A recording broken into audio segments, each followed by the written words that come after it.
കഴിഞ്ഞ 85 വർഷക്കാലമായി ഗുണമേന്മയും വിലക്കുറവും സെലക്ഷനും ഇടനെയ്ത വർണ്ണവസ്ത്രങ്ങളാൽ സമൃദ്ധമാക്കിയ കേരള വസ്ത്രാലയം ഏറ്റവും പുതിയ ഫാഷൻ തുണിത്തരങ്ങളുമായി നിങ്ങളെ വരവേൽക്കുന്നു. Kerala Vastralayam, Pattambi road, Kunnamkulam. Guruvayur road near royal hospital, Kunnamkulam. പകർച്ചവ്യാധി ഭീതിക്കിടയിലും റോഡരികിൽ മാലിന്യ തള്ളൽ. കാഞ്ഞിരക്കോട് കൊടുമ്പുപാതയിൽ സാമൂഹ്യ വിരുദ്ധരുടെ ക്രൂരത. കാഞ്ഞിരക്കോട് കൊടുമ്പ് പ്രദേശത്ത് പൊതുവഴിയിൽ വൻതോതിൽ പാതയിലെ ഷാപ്പിനു സമീപമാണ് മനുഷ്യവിസർജ്യം അടങ്ങിയ പാമ്പേഴ്സുകളും മറ്റ് ഹീനമായ മാലിന്യങ്ങളും വലിയ അളവിൽ ഉപേക്ഷിച്ച നിലയിൽ കണ്ടെത്തിയത്.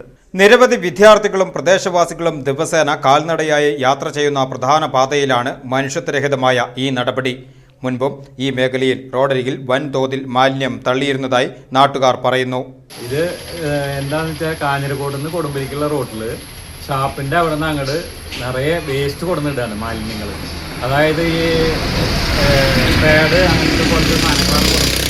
അവിടെ നായ്ക്കളുടെയും പന്നികളുടെയും ശല്യം കൂടിയിട്ട് ദിവസേന അവിടെ ഓരോ അപകടങ്ങളും ഉണ്ടാവുന്നുണ്ട്. നിറച്ച് കുട്ടികളും വഴിയാത്രക്കാരും ഉപയോഗിക്കുന്ന ഒരു റോഡാണിത്. പുതിയ റോഡ് ടാറിങ് കഴിഞ്ഞിട്ട് അധികം ആയിട്ടില്ല. അപ്പോൾ ഇതിനെതിരെ ശക്തമായൊരു നടപടി ഉണ്ടാവണമെന്ന് അഭ്യർത്ഥിക്കുന്നു. ദുർഗന്ധം വമിക്കുന്നതിനൊപ്പം രോഗകാരികളായ ഈച്ചകളും കൊതുകുകളും പെരുകുവാൻ ഇത് കാരണമാകുന്നു. മഴക്കാലം കൂടിയായതോടെ പ്രദേശത്ത് ഡെങ്കിപ്പനി ഉൾപ്പെടെയുള്ള പകർച്ചവ്യാധികൾ പടരുമോ എന്ന ഭീതിയിലാണ് നാട്ടുകാർ. പൊതുജനങ്ങളുടെ ആരോഗ്യത്തിന് ഭീഷണി ഉയർത്തുന്ന രീതിയിൽ മാലിന്യം തള്ളുന്ന സാമൂഹ്യ വിരുദ്ധരെ ഉടൻ കണ്ടെത്തണമെന്നും മേഖലയിൽ CCTV ക്യാമറകൾ സ്ഥാപിക്കുന്നത് ഉൾപ്പെടെയുള്ള ശക്തമായ നടപടികൾ അധികൃതരുടെ ഭാഗത്തു നിന്നും ഉണ്ടാകണമെന്നും പ്രദേശവാസികൾ ആവശ്യപ്പെട്ടു.